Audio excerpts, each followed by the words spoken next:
All right.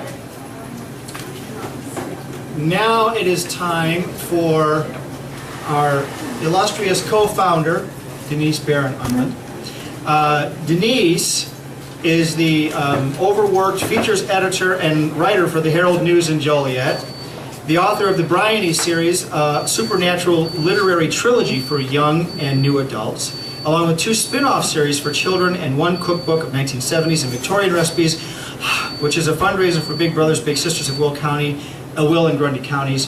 Denise is a cottage industry unto herself. Tonight she's going to be reading from a selection from her yet unpublished prequel.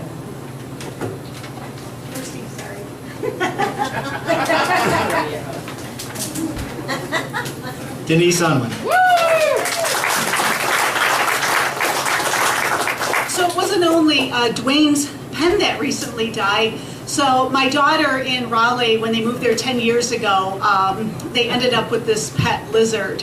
And it was an adult when they found him. And he died last night. She said after a meal, after a day of sunshine, a meal of 10 crickets, she said he just sort of curled up and went into forever sleep. So it's kind of a sad day for us.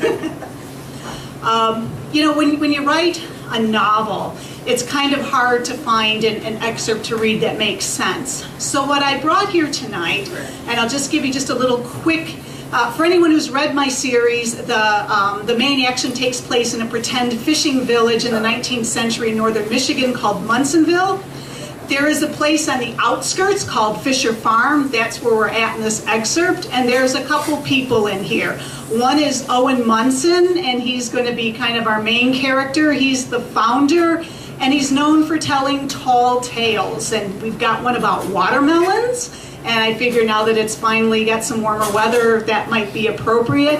And his tales kind of go impromptu and sometimes have no end until someone cuts him off, and that's what happens with this one. The other person in the story is his sidekick, Grandpa Clyde Fisher. And Grandpa Clyde's nephew and his wife are edited out of this version, so there's not too many stories. And the girls who are interrupting are Grandpa Clyde's grandchildren, and you'll recognize them because they all have the names of flowers. So here we are. They just had the first watermelon that they've ever grown on this farm because they're in northern Michigan, and here we go. Clyde, Mr. Munson sighed. I haven't seen seed spitting this fine since the time we turned an entire city against us because of our watermelons. A likely story, Daisy said. What? Clyde? You never told these beautiful young ladies about our watermelon patch? Must have slipped my mind.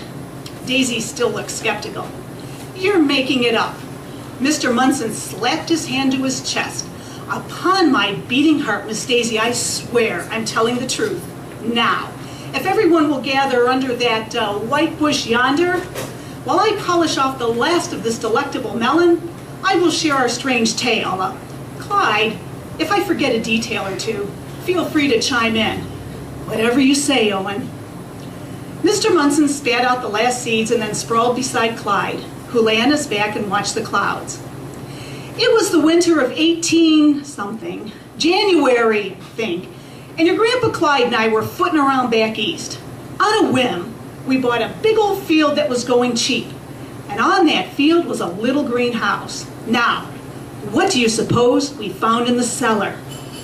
Watermelons, Heather said. Mr. Munson tweaked her cowgirl hat. Wrong. There were turnips and rutabagas and potatoes and pickles and preserves that weren't as good as your ma's, and apple cider that was far, far, far, far, far better than your Grandpa Clyde's. Thanks, Owen. So your Grandpa Clyde said to me, Owen, we could live like kings off the rations until spring, and I said, Clyde, we could.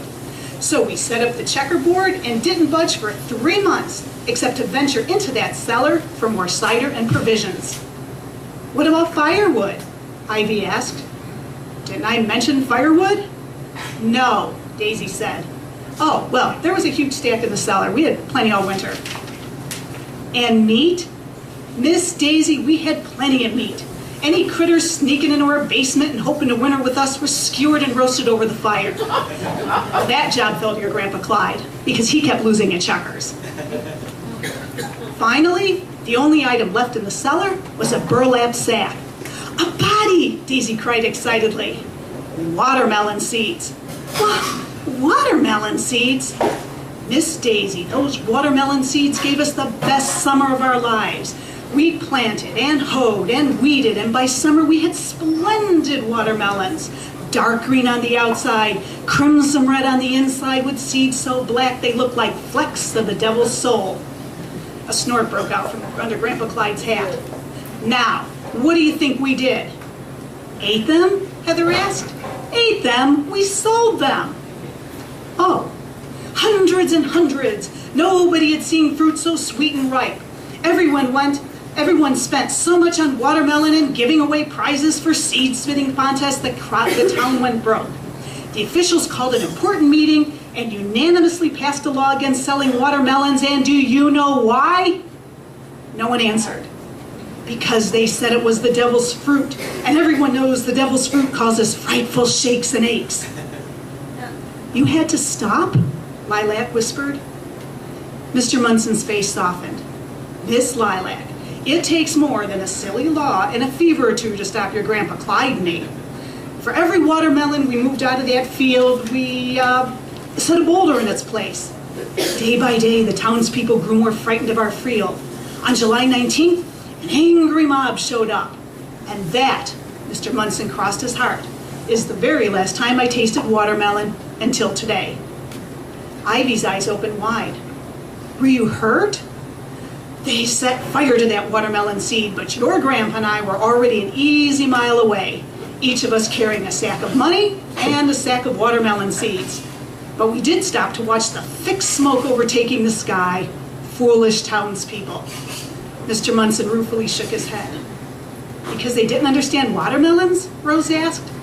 Because they kept growing that fire bigger and bigger until it reached the candle factory where they stored the saltpeter. The explosion destroyed the town. All they had left was a burnt field of rocks. If that's true, Daisy said, why didn't it make the papers? It didn't make the papers. Well, all except the watermelon part. Who can blame them? Well, I'm glad you and Grandpa Clyde got away. That we did, Miss Lilac, although... Mr. Munson shifted his gaze over the quivering form of Grandpa Clyde. Although what? Daisy asked. I don't know, Clyde, is it wise to tell them? Grandpa Clyde removed his hat. His eyes were merry. Oh, and you've gone this far. Mr. Munson leaned in. Can you keep a secret? He whispered. They nodded. We never spent that watermelon money. Eventually, they brought that town back to life and built big banks smack over our old watermelon field. So, we invested our money in those banks. Why, stupid mean town? Grandpa Clyde sat up. Daisy, a good farmer, always puts his money back into his field. And speaking of fields, Owen, Mr. Munson sprang to his feet, swept off his cowboy hat, and bowed low. Alas, my toils are not yet complete. And so, adieu, adieu, adieu.